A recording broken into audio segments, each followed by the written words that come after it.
c'est qui les casseurs? Oui, c'est qui la racaille? Il y a besoin maintenant que le gouvernement écoute véritablement la contestation à son projet de loi. J'allais dire, qu'est-ce qu'il faut faire de plus pour qu'on soit écouté?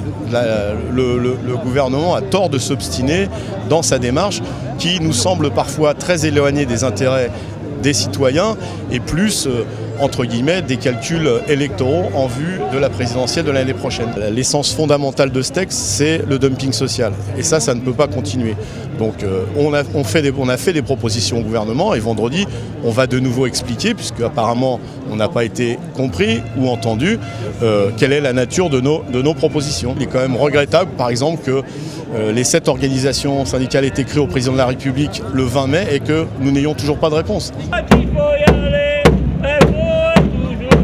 On est dans de la posture, je pense qu'il y a une perspective dans un an de présidentielle, comment je dois comporter, quelle majorité je veux, etc. pour les uns et pour les autres. Hein, c'est plus ça, j'ai l'impression qu'il l'emporte aujourd'hui qu'autre chose. Parce qu'in fine, le gouvernement, il a quel choix? Ou il ne bouge pas, ou il bouge avec des virgules. Il sera obligé de passer au 49.3. Quand même, c'est cocasse, hein, une loi dite de progrès qui passe au 49.3 2 fois. Ou il prend conscience que ce projet de loi est ultra minoritaire partout, chez les syndicats, chez les artisans, dans la population, etc. À l'Assemblée nationale, il revient à la raison d'une certaine manière et il accepte de le bouger sérieusement, hein, et de respecter la branche, par exemple, au niveau national, auquel cas le gouvernement peut espérer qu'il n'y ait pas de 49.3 et un vote, mais c'est à lui de choisir. On a déjà prévu 2 journées de mobilisation si jamais le gouvernement ne nous entendait pas là à cette manifestation. Le 23 juin prochain avec des interpellations de parlementaires et le 28 pour la remise de la votation. On verra s'il faut d'autres mobilisations, d'autres modalités différentes. Je crois qu'on sera en capacité de les trouver et le gouvernement aurait tort de parier sur le pourrissement. On fait des lois dans ce pays. Ce qui est important, c'est qu'elles soient légitimes et pour qu'elles soient légitimes, il faut quand même espérer avoir une majorité dans le pays, une majorité sociale et une majorité politique. Or, ce gouvernement sur cette loi n'a ni majorité sociale, ni majorité en termes de sondage, de savoir si cette loi convient ou non aux Français, et ni même de majorité au Parlement. Alors ça fait quand même beaucoup, et l'entêtement de Manuel Valls, de François Hollande, est à l'image de leur dogmatisme vis-à-vis des politiques imposées par l'Union européenne, qui sont très libérales, et qui visent sans cesse à diminuer les droits et les conditions de vie du grand nombre dans notre pays et à travers même toute l'Europe. Voilà, on est là hyper nombreux, vent debout contre cette logique, contre cette loi. Si on n'avait pas ouvert la boîte de Pandore sur des sujets où la droite cherche depuis des années à faire reculer le monde du travail, nous n'aurions pas ce risque de durcissement qu'on observe au Sénat. En même temps, le Sénat, ils sont assez malins pour avoir essentiellement repris des propositions qui étaient dans le texte initial, auxquelles ils ont rajouté la remise en cause des 35 heures qu'on connaît par cœur et qu'ils ont de toute façon l'ambition de faire. Je pense qu'aujourd'hui, il y a un gouvernement qui nous explique depuis plus de 3 mois que la mobilisation elle est morte. Et en fait, on n'a jamais été aussi nombreux depuis le début du mouvement. Voilà, et comme on n'a jamais été aussi nombreux depuis le début du mouvement, on a les pneus gonflés à bloc et on ne s'arrêtera pas jusqu'à la victoire, c'est-à-dire jusqu'au retrait de la loi. Ils ont parlé trop fort depuis le début et c'est en train de se retourner contre eux, l'espèce de dispositif et de discours ambiant qui consiste à dire qu'on a un mouvement qui n'en finit pas de finir.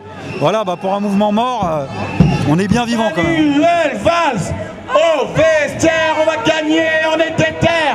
Manuel Valls, au vestiaire, on va gagner, on est déter. Manuel Valls, au vestiaire, on va gagner, on est déter. Manuel Valls. Le gouvernement aurait tort de parier sur le pourrissement. On fait des lois dans ce pays. Ce qui est important, c'est qu'elles soient légitimes et pour qu'elles soient légitimes, il faut quand même espérer avoir une majorité dans le pays, une majorité sociale et une majorité politique. Or, ce gouvernement sur cette loi n'a ni majorité sociale, ni majorité en termes de sondage, de savoir si cette loi convient ou non aux Français, et ni même de majorité au Parlement. Alors ça fait quand même beaucoup, et l'entêtement de Manuel Valls, de François Hollande, est à l'image de leur dogmatisme vis-à-vis des politiques imposées par l'Union européenne, qui sont très libérales et qui visent sans cesse à diminuer les droits et les conditions de vie du grand nombre dans notre pays et à travers même toute l'Europe. Que ce projet de loi est ultra minoritaire partout, chez les syndicats, chez les artisans, dans la population, etc. À l'Assemblée nationale, il revient à la raison d'une certaine manière et il accepte de le bouger sérieusement et de respecter la branche par exemple au niveau national, auquel cas le gouvernement peut espérer qu'il n'y ait pas de 49.3 et un vote, mais c'est à lui de choisir. On a déjà prévu 2 journées de mobilisation si jamais le gouvernement ne nous entendait pas là, à cette manifestation. Le 23 juin prochain avec des interpellations de parlementaires et le 28 pour la remise de la votation. On verra s'il faut d'autres mobilisations, d'autres modalités différentes. Je crois qu'on sera en capacité de les trouver. Le gouvernement... C'est qui les casseurs? Oui, c'est qui la racaille? Il y a besoin maintenant que le gouvernement écoute véritablement la contestation à son projet de loi. J'allais dire, qu'est-ce qu'il faut faire de plus pour qu'on soit écouté?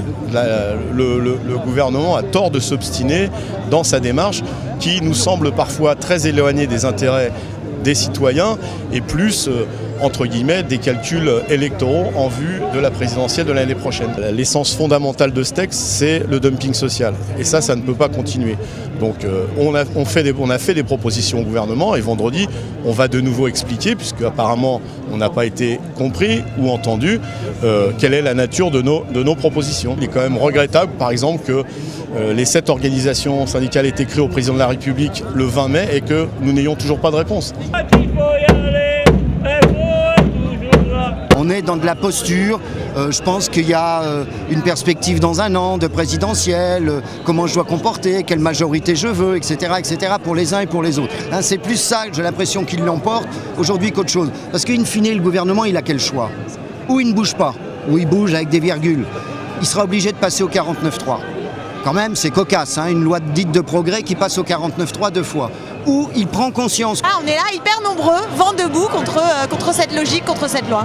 Si on n'avait pas ouvert la boîte de Pandore sur des sujets où la droite cherche depuis des années à faire reculer le monde du travail, nous n'aurions pas ce risque de durcissement qu'on observe au Sénat.